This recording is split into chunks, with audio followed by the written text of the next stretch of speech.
Hello दोस्तों, आप सभी का स्वागत है आपके अपने परिवार द लॉजिकल साइंस में।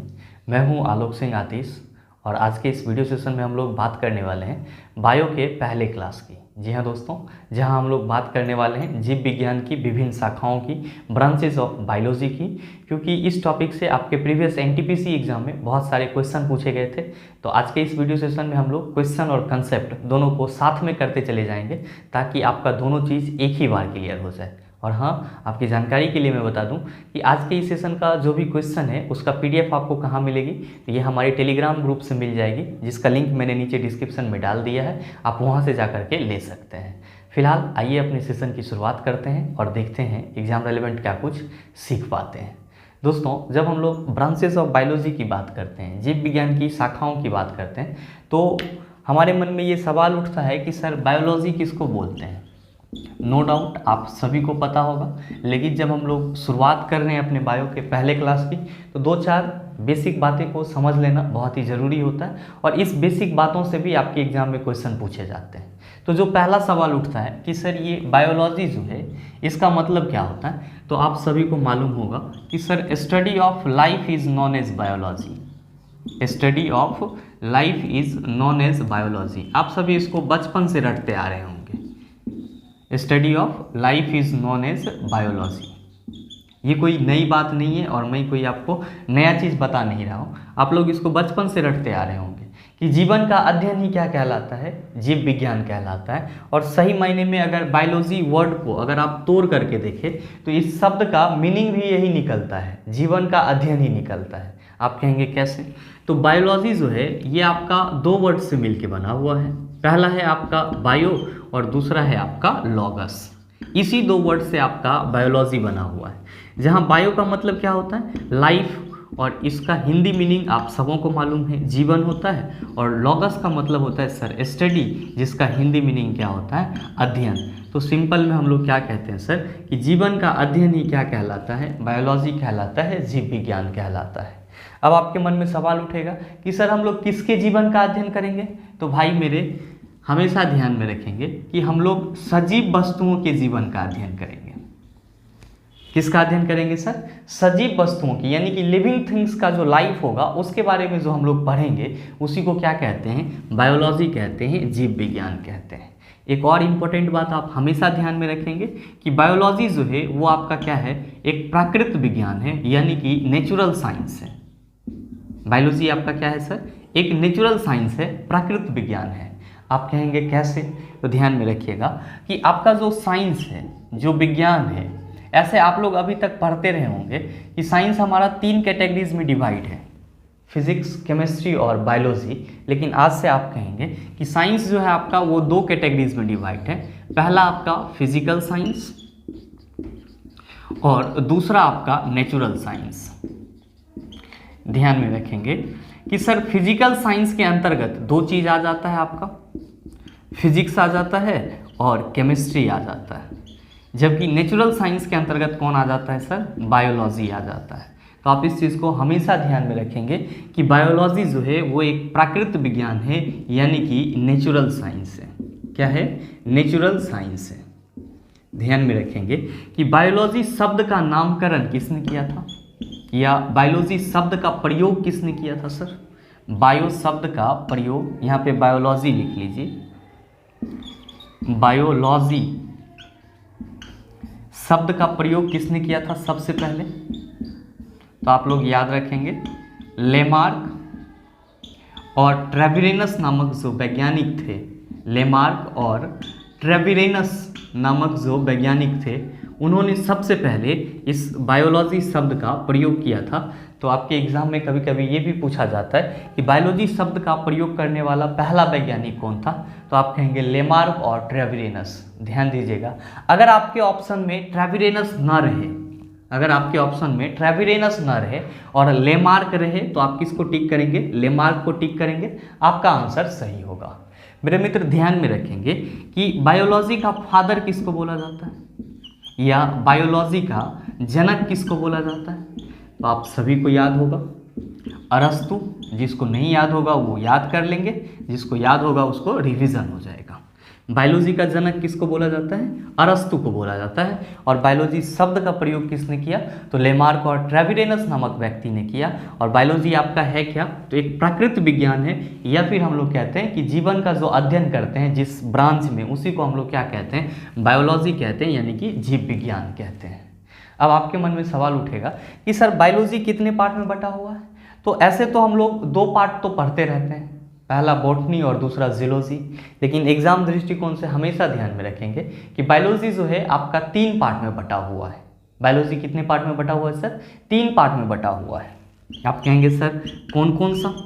तो ध्यान दीजिए कि जब हम लोग बायोलॉजी के कैटेगरी की बात करते हैं तो कहते हैं कि पहला इसका कैटेगरी बॉटनी है, जिसको हम लोग हिंदी में क्या कहते हैं? वनस्पति विज्ञान कहते हैं।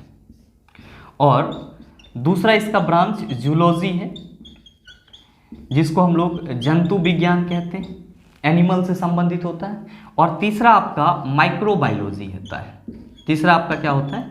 माइक्रोबायोलॉजी होता है, जिसको हम लोग सूक्ष्म जीव विज्ञान कहते हैं। सूक्ष्म जीव विज्ञान कहते हैं, जिसमें हम लोगों को छोटे छोटे जीवों के बारे में पढ़ना होता है, उसी को क्या कहते हैं? माइक्रोबायोलॉजी कहते हैं, या हिंदी में सूक्ष्म जीव विज्ञान कहते हैं।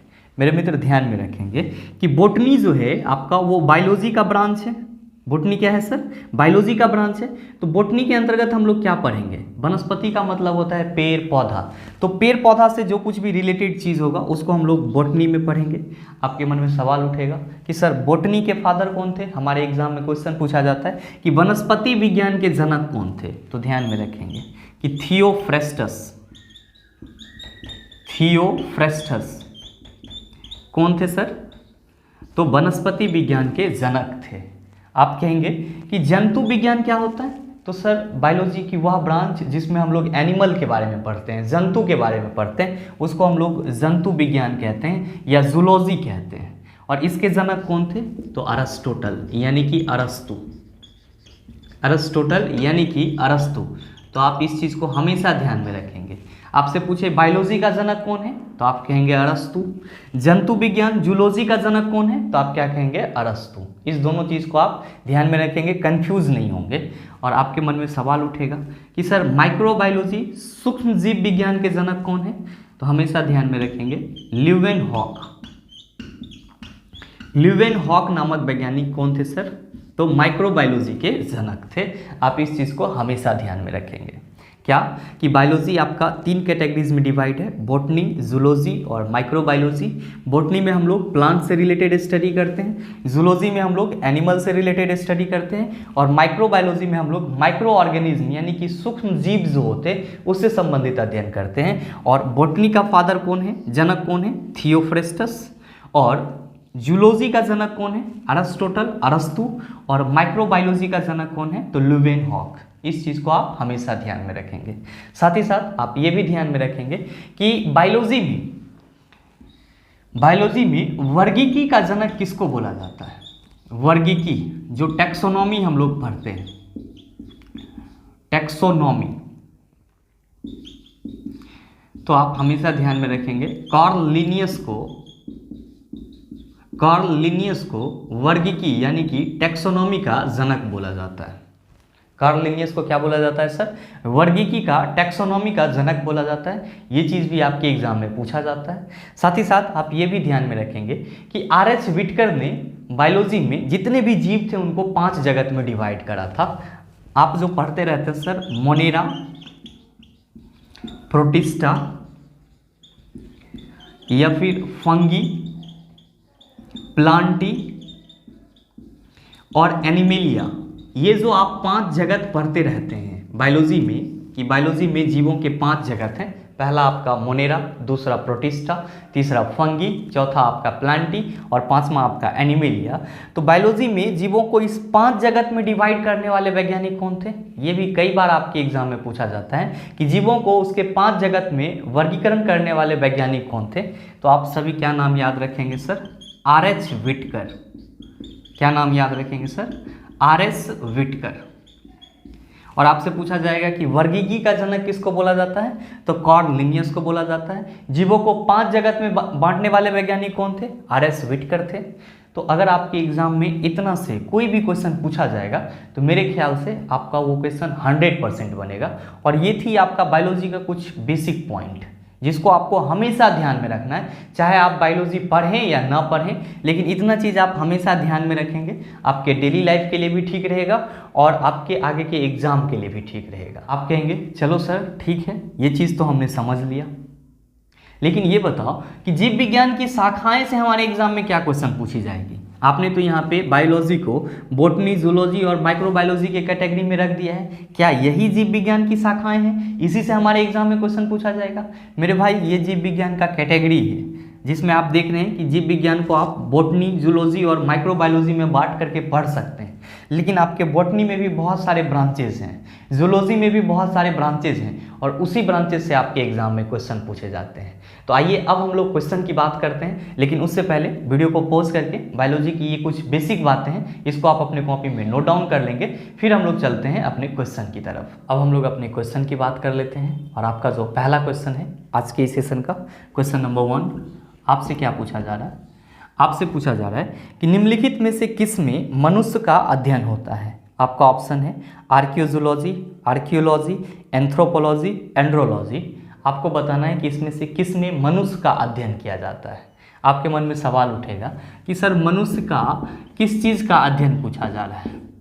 तो ध्यान में रखेंगे कि जब भी आपके क्वेश्चन में मनुष्य का अध्ययन रहे तो आप समझ जाना कि हमसे मनुष्य के विकास का अध्ययन पूछा जा रहा है, मनुष्य के इतिहास का अध्ययन पूछा जा रहा है, या फिर मनुष्य के रीति रिवाज का अध्ययन पूछा जा रहा है, या फिर परंपरा का अध्ययन पूछा जा रहा है। तो जहाँ भी आपको क्वेश्चन मिले कि मनुष्य का अध्ययन किस में किया जाता है, तो आप समझ जाना कि मनुष्य के विकास का अध्ययन, इतिहास का अध्ययन, रीति रिवाज का, परंपरा का, इन सभी चीज़ों का अध्ययन हम लोग एंथ्रोपोलॉजी में करते हैं। किस में करते हैं सर जी? एंथ्रोपोलॉजी में करते हैं। तो आप बताओ कि आपके इस क्वेश्चन का सही आंसर क्या हो जाएगा? आप सभी कहेंगे sir option number C is the right answer of this question. मेरे मित्र आप सभी कहेंगे कि सर हमारे ऑप्शन में आर्कियोजोलॉजी है, इसका क्या मतलब होता है? तो आर्कियोजोलॉजी नहीं होता, आर्कियोलॉजी होता है। आप कहेंगे सर ये भी तो हमारे ऑप्शन में है आर्कियोलॉजी, ये आर्कियोलॉजी क्या होता है?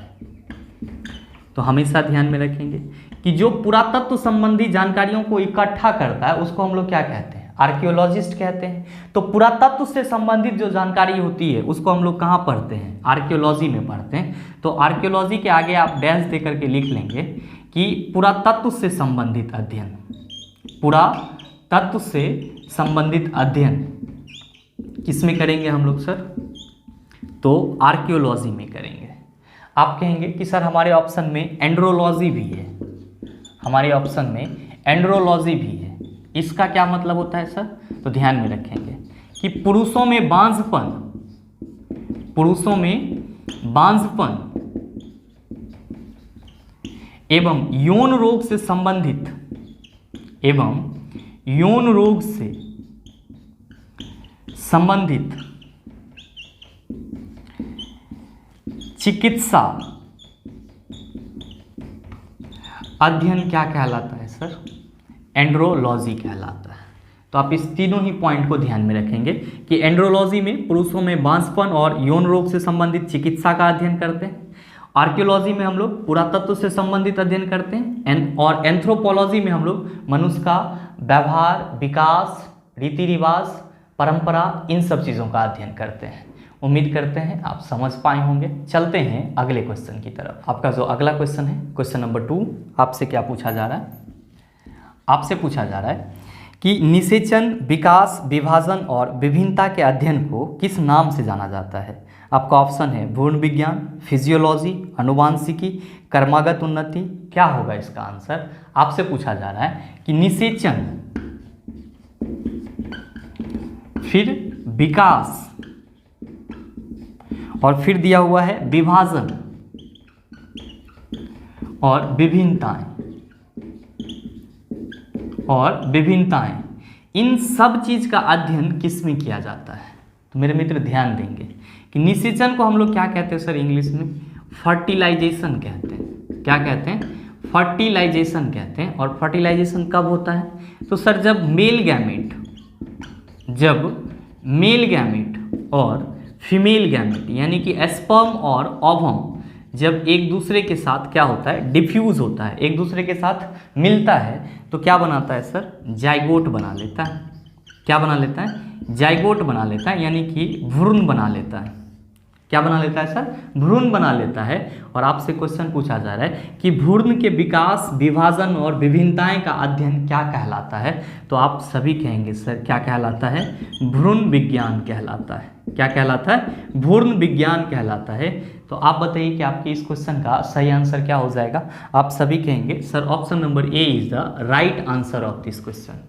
मेरे मित्र ध्यान में रखेंगे कि जहां भी आपको इस टाइप का क्वेश्चन मिलेगा, निषेचन, विकास, विभाजन, विभिन्नताएं, तो आप समझ जाना कि निषेचन का मतलब होता है फर्टिलाइजेशन, और फर्टिलाइजेशन क्या होता है, तो मेल गैमेट और फीमेल गैमेट जब एक दूसरे के साथ डिफ्यूज हो जाते हैं, यानी कि स्पर्म और ओवम जब एक दूसरे के साथ डिफ्यूज हो जाते हैं, तो ये क्या बना लेता है, जाइगोट बना लेता है। और जाइगोट को हम लोग हिंदी में क्या कहते हैं, भ्रूण कहते हैं। तो जहां भी फर्टिलाइजेशन होगा तो ये जाइगोट बनेगा।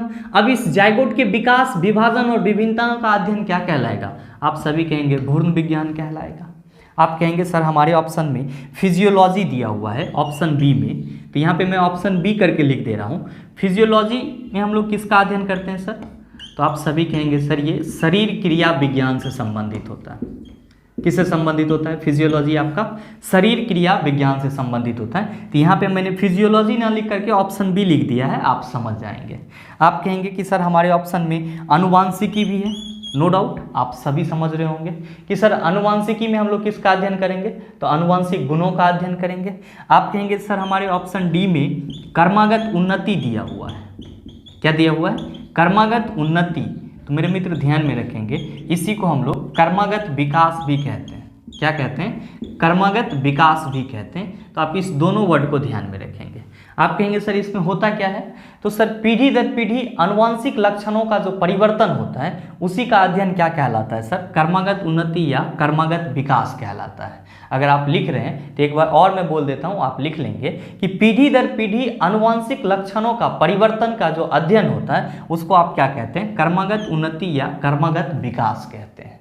उम्मीद करते हैं आप समझ पाए होंगे। चलते हैं अगले क्वेश्चन की तरफ। आपका जो अगला क्वेश्चन है, क्वेश्चन नंबर 3, आपसे क्या पूछा जा रहा है, आपसे पूछा जा रहा है कि पौधों में बीमारियों का अध्ययन और वह तरीका जिससे पौधे विरोध करते हैं या संक्रमण से सामना करते हैं कहलाता है विकृति विज्ञान, क्रिया विज्ञान, फाइटोपैथोलॉजी, फोटोमार्फोजेनिस। क्या कहलाता है मेरे मित्र, आप बताओ कि जब आपको कोई संक्रमण होता है या फिर आपको अगर कोई टेस्ट वगैरह कराना होता है तो आप कहाँ पे जाते हो, तो पैथोलॉजी में जाते हो। आपके क्वेश्चन में कहा जा रहा है कि पौधे में बीमारियों का अध्ययन और वह तरीका जिससे पौधे विरोध करते हैं या संक्रमण से सामना करते हैं क्या कहलाता है, तो आप सभी कहेंगे सर फाइटोपैथोलॉजी कहलाता है। क्या कहलाता है, फाइटोपैथोलॉजी कहलाता है। तो आप बताइए कि आपकी इस क्वेश्चन का सही आंसर क्या हो जाएगा। आप सभी कहेंगे sir option number C is the right answer of this question. मेरे मित्र ध्यान में रखेंगे कि अगर आपको कहीं पे फाइटो हार्मोन लिखा हुआ मिल जाए, फाइटो हार्मोन लिखा हुआ मिल जाए, तो आप क्या समझेंगे सर, आप पादप हार्मोन समझेंगे इसको। क्या समझेंगे सर, पादप हार्मोन। जैसे कि आपका जिब्रेलिन हो गया, ऑक्सिन हो गया, एबीए हो गया, एब्सिसिक एसिड हो गया, ये सब के सब क्या हैं सर, तो फाइटो हार्मोन है, यानी कि पादप हार्मोन है। उम्मीद करते हैं आप समझ पाए होंगे। चलते हैं अगले क्वेश्चन की तरफ। आपका जो अगला क्वेश्चन है, क्वेश्चन नंबर 4, आपसे क्या पूछा जा रहा है, आपसे पूछा जा रहा है कि जीवित चीज़ों पर मृदा के प्रभाव का अध्ययन मृदा विज्ञान की किस शाखा के अंतर्गत किया जाता है। आपका ऑप्शन है एंड्रोलॉजी, दूसरा ऑप्शन है एडाफोलॉजी, तीसरा ऑप्शन है एग्रोबायोलॉजी और चौथा ऑप्शन है आपका डेस्मोलॉजी। क्या होगा इसका आंसर। आपसे क्वेश्चन पूछा जा रहा है कि अगर किसी जीवित चीज पर मृदा यानी कि मिट्टी पड़ जाती है तो उससे जो प्रभाव होता है उसको हम लोग मृदा विज्ञान के किस शाखा के अंतर्गत करते हैं। तो आप सभी हमेशा ध्यान में रखेंगे कि सर एडाफोलॉजी के अंतर्गत, एडाफोलॉजी के अंतर्गत किसी जीवित चीज पर पड़ने वाले मिट्टी का जो प्रभाव होता है उसका अध्ययन किया जाता है। तो आपके इस क्वेश्चन का सही आंसर क्या हो जाएगा। आप सभी कहेंगे sir option number B is the right answer of this question. मेरे मित्र आप कहेंगे कि सर हमारे ऑप्शन में एंड्रोलॉजी है, तो अभी जस्ट आप देखें कि एंड्रोलॉजी किससे संबंधित है सर, तो पुरुषों में बांझपन और यौन रोग से जो संबंधित चिकित्सा होता है उसका अध्ययन क्या कहलाता है, एंड्रोलॉजी कहलाता है। आप कहेंगे सर हमारे ऑप्शन में एग्रोबायोलॉजी है, हमारे ऑप्शन में एग्रोबायोलॉजी है, इसमें हम लोग किसका अध्ययन करते हैं, तो भाई एग्रो से आप याद रख लेना एग्रीकल्चर, क्या याद रख लेना सर, एग्रीकल्चर यानी कि कृषि से संबंधित। आपसे पूछा जा रहा है कि एग्रोबायोलॉजी में हम लोग किसका अध्ययन करते हैं, तो भाई पौधों के पोषण, पौधों के पोषण एवं उसके विकास से संबंधित, पौधों के पोषण एवं उसके विकास से संबंधित अध्ययन हम लोग कहाँ पे करते हैं, एग्रोबायोलॉजी में करते हैं। आप कहेंगे कि सर हमारे ऑप्शन में डेस्मोलॉजी है, हमारे ऑप्शन में डेस्मोलॉजी है, इसमें हम लोग किसका अध्ययन करते हैं सर, तो डेस्मोलॉजी में हम लोग स्नायु बंध का अध्ययन करते हैं, स्नायु बंध का अध्ययन करते हैं। आप इस चीज़ को हमेशा ध्यान में रखेंगे। आप कहेंगे गुरुजी ये स्नायु बंध क्या होता है, तो सर जो लिगामेंट का बॉन्ड होता है, जो लिगामेंट का बॉन्ड होता है उसके बारे में हम लोग किसके अंतर्गत अध्ययन करते हैं, तो सर डेस्मोलॉजी के अंतर्गत अध्ययन करते हैं। आप में से बहुत होंगे जो कहेंगे सर ये लिगामेंट क्या होता है, तो भाई मेरे आप सबों को पता है क्या कि बोन से बोन, बोन से बोन किसके माध्यम से जुटा हुआ रहता है सर, तो लिगामेंट के माध्यम से जुटा हुआ रहता है। और आपका बोन से मसल्स यानी कि हड्डी से मांसपेशी किसके द्वारा जुटा हुआ रहता है सर, तो हड्डी से मांसपेशी टेंडन के द्वारा जुड़ा हुआ रहता है। तो इसी लिगामेंट के बारे में जो हम लोग अध्ययन करते हैं उसी को क्या कहते हैं, डेस्मोलॉजी कहते हैं। क्या कहते हैं सर, डेस्मोलॉजी कहते हैं। तो उम्मीद करते हैं आप समझ पाए होंगे। चलते हैं अगले क्वेश्चन की तरफ। आपका जो अगला क्वेश्चन है, क्वेश्चन नंबर 5, आपसे क्या पूछा जा रहा है, आपसे पूछा जा रहा है कि निम्नलिखित में से शरीर विज्ञान एवं चिकित्सा की वह कौन सी शाखा है जो पुरुषों के विशिष्ट रोग एवं स्थितियों से संबंधित है। आपका ऑप्शन दिया हुआ है एंड्रोलॉजी, एस्टाकोलॉजी, बायोइकोलॉजी, डेस्मोलॉजी। आपसे क्या क्वेश्चन पूछा जा रहा है, आपसे क्वेश्चन पूछा जा रहा है कि शरीर विज्ञान और चिकित्सा की वह कौन सी शाखा है जिसमें पुरुषों के विशिष्ट रोग एवं स्थितियों से संबंधित अध्ययन किया जाता है।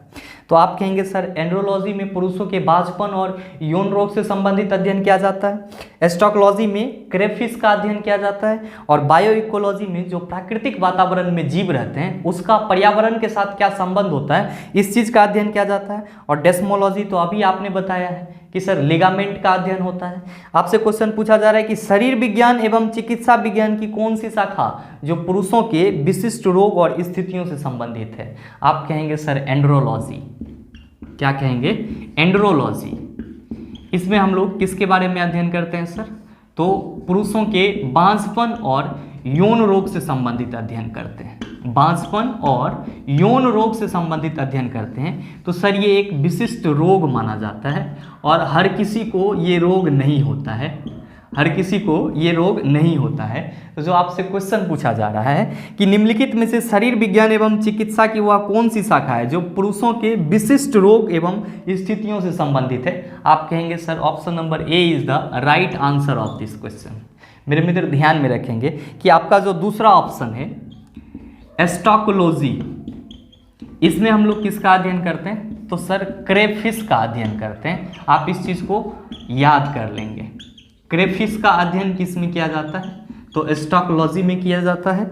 और बायोइकोलॉजी है तो इसका तो नाम से ही स्पष्ट है सर, बायोइकोलॉजी का नाम से ही स्पष्ट है क्या कि जीवों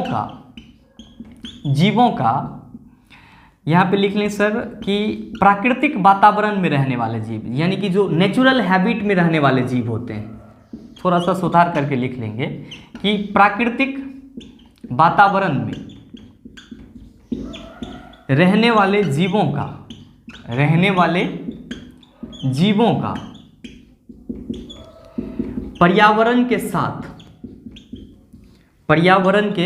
साथ क्या संबंध है, इस चीज़ का जो हम लोग अध्ययन करते हैं उसको क्या कहते हैं, बायो इकोलॉजी कहते हैं। तो आप इस चीज़ को नोट डाउन कर लेंगे कि बायो इकोलॉजी में हम लोग प्राकृतिक वातावरण में यानी कि नेचुरल इन्वायरमेंट में जो जीव रहते हैं उस जीव का पर्यावरण के साथ क्या संबंध होता है इस चीज़ का अध्ययन करते हैं। उम्मीद करते हैं आप समझ पाए होंगे। चलते हैं अगले क्वेश्चन की तरफ। आपका जो अगला क्वेश्चन है, क्वेश्चन नंबर 6, आपसे क्या पूछा जा रहा है? आपसे पूछा जा रहा है कि निम्नलिखित में से चिकित्सा विज्ञान की कौन सी प्रशाखा यकृत के उपचार और अध्ययन से संबंधित है? जहां भी आपको क्वेश्चन मिले सर, यकृत यानी कि लीवर के उपचार और इससे संबंधित अध्ययन, तो आप हमेशा किसका नाम लेंगे सर? हेप्टोलॉजी का नाम लेंगे। किसका नाम लेंगे?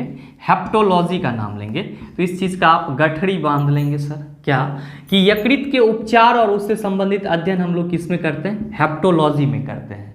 ध्यान में रखेंगे कि हेप्टोलॉजी में हम लोग सिर्फ लीवर के उपचार से संबंधित अध्ययन ही नहीं करते सर, यहीं पे हम लोग सर गोल ब्लैडर का भी अध्ययन करते हैं, यानी कि जो पित्ताशय होता है आपका, उसका भी अध्ययन किया जाता है।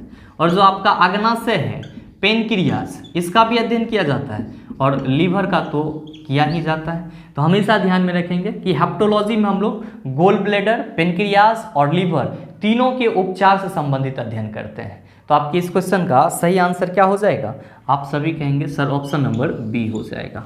मेरे मित्र, आप सभी कहेंगे कि सर हमारे ऑप्शन में हेल्कोलॉजी है। ये हेल्कोलॉजी में हम लोग किस चीज़ का अध्ययन करते हैं? तो भाई अल्सर का अध्ययन करते हैं। आप कहेंगे ये अल्सर क्या होता है सर? तो जब आपके पेट में, स्टमक में एसिड की मात्रा बढ़ जाती है तो उसके चलते जो म्यूकस कोशिकाएं होती है उसमें घाव हो जाता है, उसी को हम लोग क्या कहते हैं? अल्सर कहते हैं। और अल्सर का अध्ययन करना क्या कहलाता है? हेल्कोलॉजी कहलाता है। ध्यान में रखेंगे कि आपके अगले ऑप्शन में जेरिएट्रिक्स भी है। क्या है? जेरिएट्रिक्स भी है। तो सर इसका मतलब क्या होता है? तो सर बुजुर्ग व्यक्तियों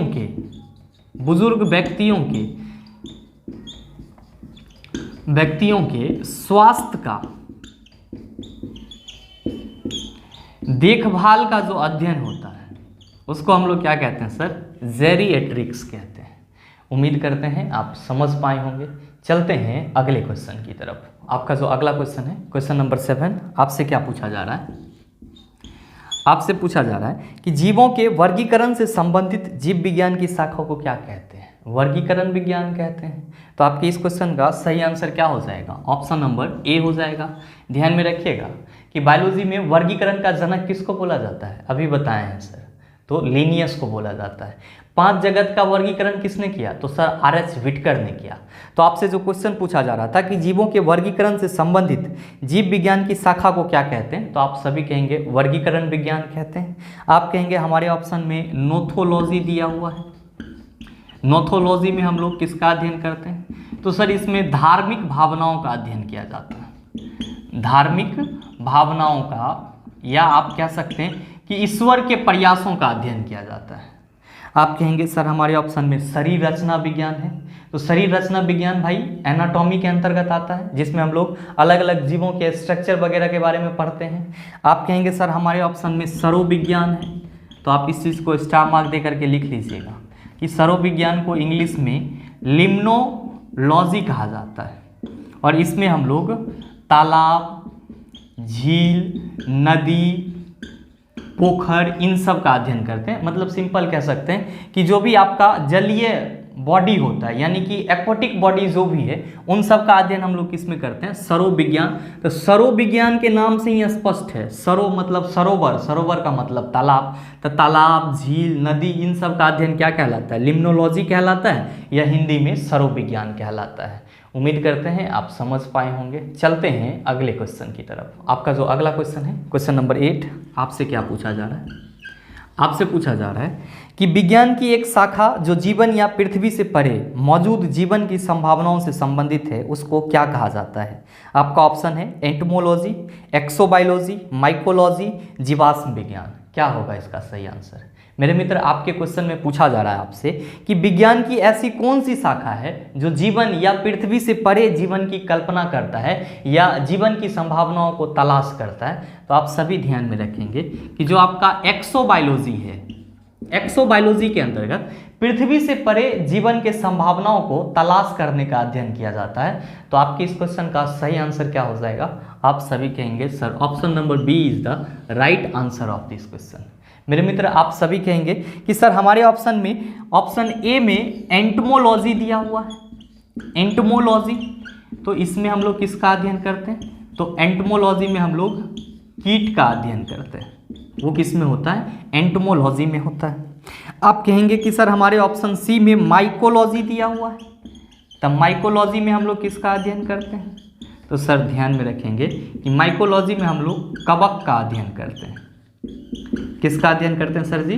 कवक का अध्ययन करते हैं। और आपके ऑप्शन डी में जीवाश्म विज्ञान दिया हुआ है, तो जीवाश्म विज्ञान में आप लोग किसका अध्ययन करते हैं? जीवाश्म विज्ञान। ये कहानी आपको नहीं लगता है कि ये फॉसिल्स से रिलेटेड है? मतलब क्या कि जो ऑर्गेनिक पेड़, प्लांट, जीव, ये सब क्या होते हैं? सर गल पच जाते हैं, तो ये किस में बदल जाते हैं? जीवाश्म में बदल जाते हैं। और इनके अध्ययन को क्या कहा जाता है? जीवाश्म विज्ञान कहा जाता है। अगर कहीं पे आपको जीवाश्म विज्ञान ना मिले तो आपको क्या मिलेगा सर? प्लेंटियोलॉजी मिलेगा। क्या मिलेगा? प्लेंटियोलॉजी। तो आप इस चीज़ को भी ध्यान में रखेंगे कि जीवाश्म के बारे में अध्ययन हम लोग जीवाश्म विज्ञान या फिर प्लेंटियोलॉजी में करते हैं। माइकोलॉजी में हम लोग कवक का अध्ययन करते हैं। एंटमोलॉजी में हम लोग कीट का अध्ययन करते हैं। और एक्सोबायोलॉजी में पृथ्वी से परे जीवन की संभावनाओं की तलाश करते हैं या उसके बारे में अध्ययन करते हैं। चलते हैं अगले क्वेश्चन की तरफ। आपका जो अगला क्वेश्चन है, क्वेश्चन नंबर 9, आपसे क्या पूछा जा रहा है? आपसे पूछा जा रहा है कि डैश तत्वों और मानव जैसी प्रजातियों जैसे कि बंदर, वानर, वनमानुष आदि के व्यवहार का अध्ययन है। आपका ऑप्शन है एंथ्रोपोलॉजी, एथनोबॉटनी, प्राइमेटोलॉजी, एपोलॉजी। क्या होगा इसका आंसर? मेरे मित्र आपसे क्वेश्चन करा जा रहा है कि डैश तत्वों और मानव जैसी, मानव नहीं, मानव जैसी जो प्रजाति है, जैसे कि बंदर हो गया, वानर हो गया या फिर जो वनमानुष है, इन सब के व्यवहार का अध्ययन क्या कहलाता है? तो आप सभी याद रखेंगे कि सर मानव जैसी प्रजातियों का अध्ययन प्राइमेटोलॉजी कहलाता है। क्या कहलाता है? प्राइमेटोलॉजी कहलाता है। जबकि मानव के व्यवहार, विकास और इतिहास का अध्ययन क्या कहलाता है? एंथ्रोपोलॉजी कहलाता है। तो आपसे क्वेश्चन क्या पूछा जा रहा है कि मानव जैसी प्रजातियों जैसे कि बंदर, वानर, वनमानुष आदि के व्यवहार का अध्ययन क्या होगा? तो आप सभी कहेंगे sir option number C, primatology is the right answer of this question. मेरे मित्र ध्यान में रखेंगे कि आपके ऑप्शन में एंथ्रोपोलॉजी भी दिया हुआ है। तो एंथ्रोपोलॉजी किसके लिए है? मानव के, यानी कि मनुष्य के व्यवहार, विकास, इतिहास, रीति रिवाज, परंपरा, इन सब का अध्ययन है। जबकि मनुष्य जैसी प्रजाति जब भी आपसे पूछा जाए तो आप क्या कहेंगे कि मनुष्य जैसी प्रजाति के व्यवहार का अध्ययन प्राइमेटोलॉजी कहलाता है।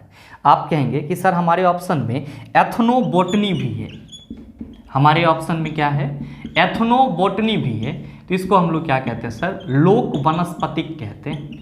लोक वनस्पतिक कहते हैं। मतलब क्या कि लोगों का पेड़ पौधा के साथ क्या संबंध होता है, इस चीज़ को जो हम लोग अध्ययन करते हैं उसी को क्या कहते हैं? एथनोबॉटनी कहते हैं। मेरे मित्र आप कहेंगे कि सर हमारे ऑप्शन में एपोलॉजी है।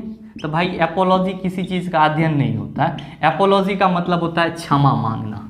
तो आप इस चीज़ को भी ध्यान में रखेंगे। उम्मीद करते हैं आप समझ पाए होंगे। चलते हैं अगले क्वेश्चन की तरफ। आपका जो अगला क्वेश्चन है, क्वेश्चन नंबर 10, आपसे क्या पूछा जा रहा है? आपसे पूछा जा रहा है कि निम्नलिखित में से कौन सा मकड़ियों का अध्ययन है? आपके ऑप्शन में है अर्केनोलॉजी, एंथ्रोपोलॉजी, एपियोलॉजी, साइनोलॉजी। क्या होगा इसका आंसर? आपसे पूछा जा रहा है कि मकड़ियों का अध्ययन किस में किया जाता है? जो मकड़ा रहता है उसका अध्ययन किस में किया जाता है? तो आप ध्यान में रखेंगे अर्केनोलॉजी में हम लोग या अर्कनोलॉजी में हम लोग किसका अध्ययन करते हैं? मकड़ियों का अध्ययन करते हैं। और एंटोमोलॉजी में हम लोग कीट, पतंग, इन सब चीज़ का अध्ययन करते हैं। तो दोनों अलग अलग चीज़ें, इसको आप ध्यान में रखिएगा।